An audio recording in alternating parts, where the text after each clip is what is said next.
Imagine que você está vivendo sua vida normalmente, cercado por sua família, amigos e tudo que lhe é familiar. De repente, uma voz ecoa em seu coração, pedindo que você abandone tudo e parta para um destino desconhecido. Você teria a coragem? Essa é a história de Abraão, o último dos grandes patriarcas. Abraão era um homem comum, casado com Sarai, mas sua vida tomou um rumo inesperado quando Deus lhe fez um chamado extraordinário. Em Gênesis 12, Deus ordena: sai da tua terra, da tua parentela e da casa de teu pai, para a terra que eu te mostrarei. Imagine o peso dessa decisão. Deixar tudo para trás sem um destino exato, apenas confiando em uma promessa divina. Mas Abraão não hesitou. Ele partiu com sua esposa, Sarai, seu sobrinho Ló e todos os seus bens. Aqui vemos a primeira grande lição de sua história: a fé muitas vezes exige ação antes da confirmação. Quantas vezes deixamos de agir porque queremos garantias? Abraão nos ensina que confiar em Deus significa seguir sem ver o destino final. A promessa que Deus fez a Abraão não era pequena. Ele disse que faria dele uma grande nação, mas havia um problema: e Sarai era estéril. Como confiar em algo que parece biologicamente impossível? Aqui entra um dos grandes desafios da fé: esperar. Você já se sentiu frustrado esperando algo que Deus prometeu? Os anos passaram, e nada acontecia. A fé de Abraão foi testada ao extremo.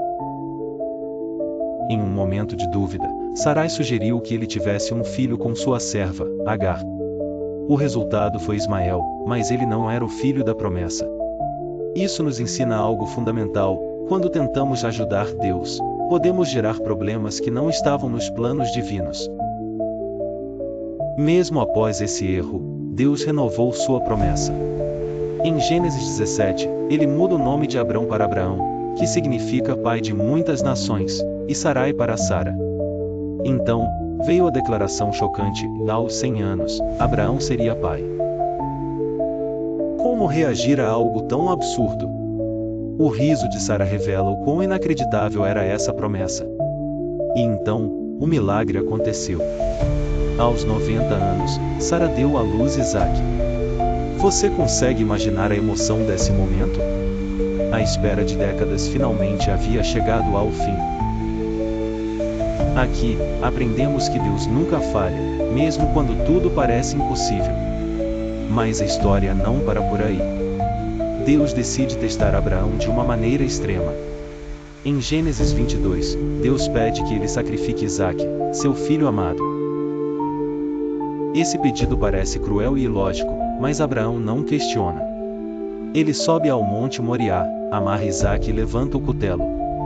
No último segundo, um anjo intervém. Esse episódio nos ensina uma das lições mais poderosas da fé: confiar em Deus acima de tudo. Abraão provou que sua fé estava além das bênçãos, ele confiava no próprio Deus. Isso nos leva a refletir: estamos dispostos a entregar a Deus o que mais amamos? Após esses eventos, a vida de Abraão seguiu. Sara faleceu, e ele comprou um túmulo em Macela, estabelecendo um local permanente para sua descendência. Esse ato simboliza que Abraão finalmente estava vendo o cumprimento da promessa, e a terra agora pertencia à sua família. Antes de sua morte, Abraão garantiu que Isaque se casasse com uma mulher da sua linhagem, mostrando sua preocupação com a continuidade da promessa divina. Ele morreu satisfeito, tendo visto a fidelidade de Deus em sua vida. Por que a história de Abraão ainda é tão poderosa? Porque ela nos ensina que a fé não é sobre ver, mas sobre confiar. Ele enfrentou desafios, cometeu erros, mas nunca desistiu de Deus. Hoje, somos chamados a ter essa mesma confiança. Quantas vezes duvidamos das promessas de Deus porque não vemos um caminho claro? Abraão nos mostra que o segredo está em caminhar pela fé.